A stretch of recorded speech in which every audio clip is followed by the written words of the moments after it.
Welcome to the European Alternatives podcast. I'm Marta Manzano, Communications Director at European Alternatives. This podcast is inspired by our organization's motto, democracy, equality and culture beyond the nation-state. And each episode is structured to reflect these core values, exploring ideas, stories and initiatives that challenge conventional borders, both political and cultural, and envision a more inclusive and participatory Europe. We've designed this podcast in this way in order to open spaces for discussion about what stories and ideas are behind democracy, equality and culture beyond the nation-state. Here, we dive into the voices, experiences and movements that are shaping the Europe we want to see. One where democratic engagement, social equality, cultural diversity and transnational cooperation aren't just ideals, but active practices. Moving through conversations, reflections and insight across the different words of our motto, we hope to inspire listeners to think critically, connect across differences, and imagine what's possible when we move beyond the nation-state. These are more than sections of a conversation. They are guiding lights of our work and reflections, ways of asking, what kind of Europe do we want to live in? I'm joined today by one of the co-founders of European Alternatives, Niccolò Milanese, a few months before the organization turns 20 years old. Hi Niccolò, how are you? Thanks for being with us. Hi Marta, I'm happy to be here. Would you like to introduce yourself to our listeners? Sure, I'm Niccolò Milanese. I'm still one of the directors of European Alternatives after all these years. Before we started European Alternatives, I was very involved in poetry and philosophy and literary publishing, and I still try to do some of this alongside the other activities. So European Alternatives was founded in the early 2000s, a time when European democracy felt both expanding but also under strain. What motivated you and other founders to create European Alternatives? So I think that amongst the generation of people that founded European Alternatives, the fractured sense of globalization was important in the early 2000s, which were formative moments of our youth. So the 9/11 attacks had happened, the Iraq War, the protests against the Iraq War, the sense that globalization wasn't uniquely a promise, but came with all kinds of forms of violence and division that we could see around us, and we could also see very locally. When we decided where to start our activities as European Alternatives, we decided on London as a highly cosmopolitan place, but also a place where these inequalities and fractures were very visible. Our first offices were a stone's throw away from the city of London in Tower Hamlets, which was one of the most deprived parts of the north of Europe at the time. So that was a little bit the context. In 2005, 2006, it was just after the failure of the attempt to have a European constitution. So the European forces were a little bit exhausted and unsure where to go next and how to go about it. It was also the years in which China re-emerged on the global stage, and people were asking how China's economic development had been possible and what would be the future of a world that was clearly no longer unipolar, but multipolar. And so it was an important time for us to create an organization which at the beginning was called European Alternatives, was about Europe's relationship with its others and its dialogue with its others. And perhaps lastly, in that context, we all felt that the preceding couple of decades had been very much about the individual and in a way selfish, and people were crying out for forms of community and togetherness. But we feared that unless an alternative was proposed, the kinds of community and togetherness that became available would be national forms of belonging, with all the risks and dangers that we know from European history about that. So we thought that Europe was an alternative form of identity, one which can't be closed, which can't be bordered, but has to be maintained as a kind of invitation to dialogue and exchange. Many of these values and ideas, but also feelings, are still very present today. But what is different in comparison to 20 years ago? So I think that the sense of existential risk is much higher, both because of the geopolitical violence and also because of the acuteness of the climate crisis. but also I would say a kind of latent violence, and sometimes it's not latent, in everyday relations, which is more apparent and is harder to deal with. So the overall context feels more dangerous with the way our democracies were functioning. Now, these shortcomings are much more apparent to everybody. 20 years ago, when we said we were called European Alternatives, people asked us what that meant. Now, an increasing number of people say that's exactly what we need. So there's, in a moment of more acute crisis, higher awareness that alternatives are necessary. But I think one of the challenges we have now is that the urgency of the crisis makes it difficult to maintain complex and long-term solutions. And European Alternatives has always tried to maintain its complexity, its kind of difficulty, its richness in a way, and maintaining the space and time for that in a moment where people can feel like action is immediately required, and they're right 2 years ago that there was some sort of problem. And over the years, EA has worked across many countries, but also using many different disciplines, from citizens' assemblies to artistic interventions. What do you think EA has learned about how democracy actually happens in practice beyond the elections and the institutions, but also about the way it is perceived by citizens? So I think we've seen, as we've run all of these hundreds, maybe thousands of activities across the European continent, that there's always, in all circumstances, there are people who are trying to open up, maintain, sustain democratic spaces.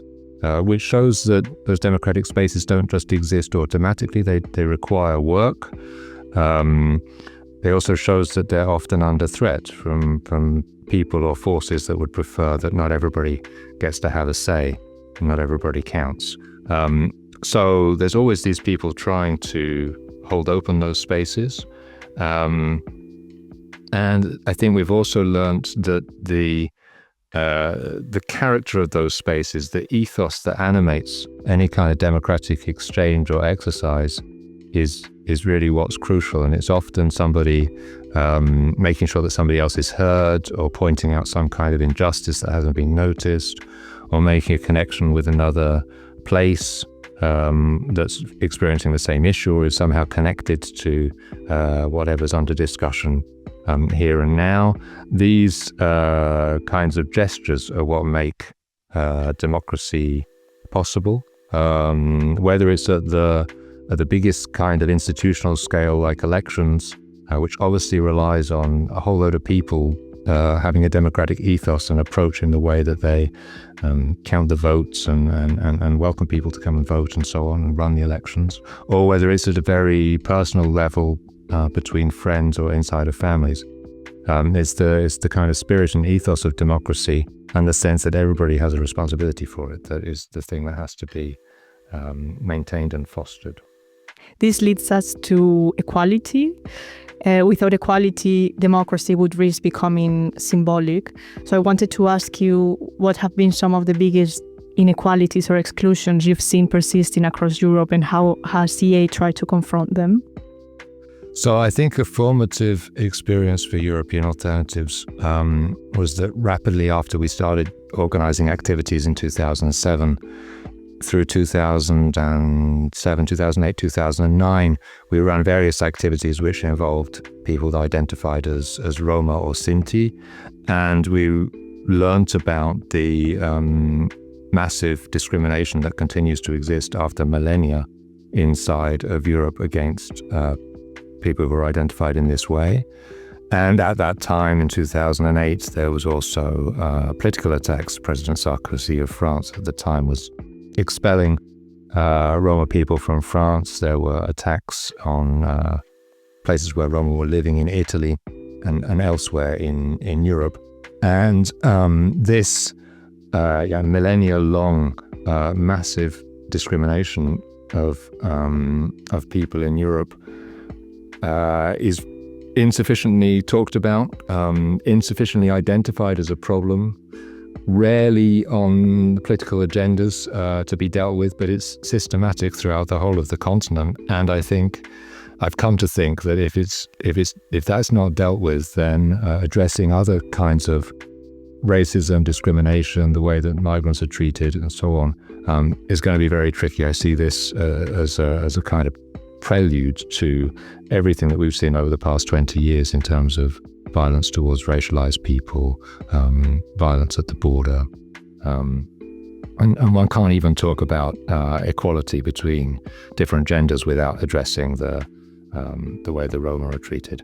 So for me, that was fundamental. We tried to work on it in European Alternatives in multiple ways. From 2008, campaigning actually that the European Commission takes stronger measures against Sarkozy, notably, and Sarkozy's politics in those years, but also what was happening in other European countries, by running festivals and activities and assemblies in places where members of the Roma community live, often bringing people from other parts of the city or the locality to come and actually find out the forms of segregation that exist, which they might be unaware of, even if they only live a couple of kilometers away, trying to include Roma and Sinti people in various different projects and activities. I don't feel like we've managed to do enough, but I think that all members of the team who get involved in knowing something about that feel a kind of responsibility for taking it forward. Recently, EA has launched actually the Pact for Equality that is calling for anti-discrimination, anti-racism and equality to be central to European policy making. In this sense, and in relation to what you're explaining, from your experience, what does an intersectional approach to equality look like, or would look like also at the European level, beyond also of the practices that the EA is putting in place? Taking an intersectional approach means understanding the ways that different forms of discrimination might interact and compound upon one another. So somebody could face discrimination for multiple reasons. They may be female, disabled, from an ethnic minority, and this is the way discriminations intersect. I think in answer to your question, there's maybe two levels of response. One is that the European Union has been relatively strong over the past couple of decades in dealing with some forms of discrimination, notably discrimination at work, but it hasn't taken into account intersectional forms of discrimination in any of its legislation so far. And so that is a major advance that we should try to push the European Union to take. The other level of answer to your question, though, is that seeing the ways that various forms of discrimination interact and compound can be a way of breaking out of identity-based logics and building solidarity between different kinds of people who might have different sorts of identities, and ultimately trying to show that discrimination, if it affects one part of the population, is at some point likely also to affect you. So to take a concrete example, the kind of discrimination which refugees and migrants might face when they arrive at the European borders ultimately doesn't just affect them, it affects anybody who can be assimilated to someone who might be a migrant or a refugee, which is a much wider group of people. And so by showing these intersections, we can try to build a greater public awareness and public support for dealing with them. Culture is also a key part of the work European Alternatives is doing. It's also where emotions, identities, and visions of the future get shaped. And in that sense, it's not just about representing Europe as it is, but also imagining what Europe could be. So I know EA has been working with artists, writers, poets who blur the lines between aesthetics and civic engagement. So what do you think this imaginative work, this ability to create new languages, new ways of imagining what Europe can be, contribute to the struggle for democracy and equality? Well, I think right from the beginning, European Alternatives has understood that a new political community won't be created only through legislation, constitution, laws, rules, or even through the economy. It requires working on the foundational level of imagination, what communities we conceive ourselves to be part of, which shared future we're working towards. And so we've always worked on this level of the imagined community. I think that the arts and culture are the treasure trove of complexity, curiosity, invention, which actually keeps the future open, keeps possibilities alive. And so I think they're all preconditions for us to be able to orientate ourselves to the future at all. And I think that in addition to having this role in opening up the future, the vehicles or the medium by which the past and historical experience can speak to us, whether that is historical experience on the scale of countries and continents, and Europe has plenty of historical experience to learn from in that regard, or whether it is individual stories which usually have a universal dimension to them. So it's what allows us to be inspired, open to the future, rooted in the past, and confident in our action today. Do you have like a cultural moment or collaboration that most made you feel this idea of Europe beyond the nation state in practice? Well, the answer has to be our Trans-Europa Festival. European Alternatives started with organising a festival, the London Festival of Europe in 2007. It's had various evolutions as a festival. We continue to organise it every year now in a different city across Europe, because it is a moment when we can enact European alternatives, where there's content, ideas, people, discourses coming from many different places, but they don't feel totally disconnected from one another, like a kind of global fair.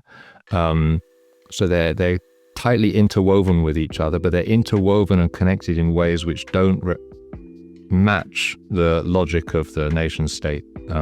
So this is the moment when all of the transnational and translocal connections in our work are made visible for the time of the festival.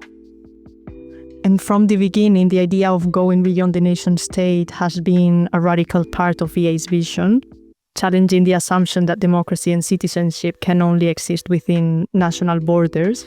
Has this understanding of going beyond the nation state evolved or changed something over the past 2 decades? I mean, from what you were saying before, it's still relevant, but is there anything else you would like to highlight in relation also to your feeling towards this part of the motto and the work we do? I think that over the 2 decades, we've experienced the need for daring invention at a local scale, at a connected local scale. And so whether that is cities working together or group of activists working together in a connected way across different localities. So the translocal dimension is perhaps more important than we originally anticipated it to be 20 years ago. But I think also the way that our countries in Europe, through everything we've lived through the past 2 decades, whether it is the economic crisis, the so-called migrant crisis, the ecological breakdown, the corona crisis, and now war at our borders or even on our territory, this is forcing in a profound way the transformation of our countries, which are no longer nations in the way they previously were, but they still cling on to this kind of form of organization. But it's really apparent any time that there is a political crisis in any one of the European countries, how dramatically this affects everybody else across the continent. There can't be any pretense that our countries are not deeply connected to each other and don't share a common fate. It's just our political institutions, perhaps our political imaginations, still haven't fully caught up with this fact. That's one of the things that's happened. And secondly, instead of a revolution from below in transforming our political structures and constitutions in Europe, we have experienced at least one, if not several, revolutions from above. We're actually faced with the functional need of transforming our economies and societies. The elites have managed to capture the profit that's to be made from these transformations instead of the masses organizing to ensure that benefit is widely spread and new institutions are created. And so there is a sense in which over the past 2 decades there have been multiple defeats. But the good news is that European Alternatives is still standing, and so are an increasing number of other like-minded organizations. And so from the ruins of some things, plenty of green, beautiful plants might grow.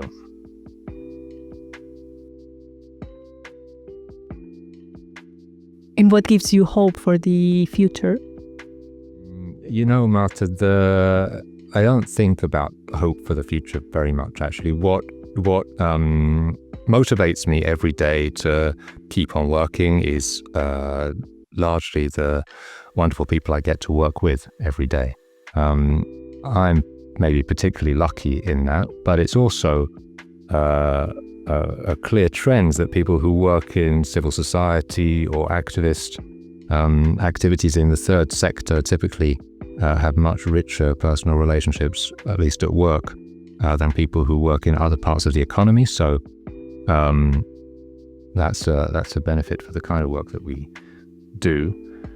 I also think that it's not so much about hope, it's about the conviction that we have to act today. We all have a responsibility and we have a possibility in different measures, but everybody has something that they can do. So it's more about the conviction of what we can do today rather than any kind of abstract hope about the future. Thank you so much, Niccolò, for joining us on this intro episode and for sharing these reflections as European Alternatives approaches its 20th anniversary. As we've heard today, democracy, equality and culture beyond the nation state aren't just a theme or motto of EA, they are ongoing practices constantly reimagined through collaboration, creativity and connections. And to our listeners, we hope this conversation has sparked your curiosity and inspired you to think about what it means to participate in shaping European future. Not as something distant, but as something we co-create every day. If you'd like to learn more about European Alternatives, our projects and our upcoming events and activities, please visit our website, euroalter.com, and follow us on social media and on this podcast. I'm Marta Cillero Manzano. This has been the European Alternative podcast on an intro episode. Thank you for listening and see you in the next one.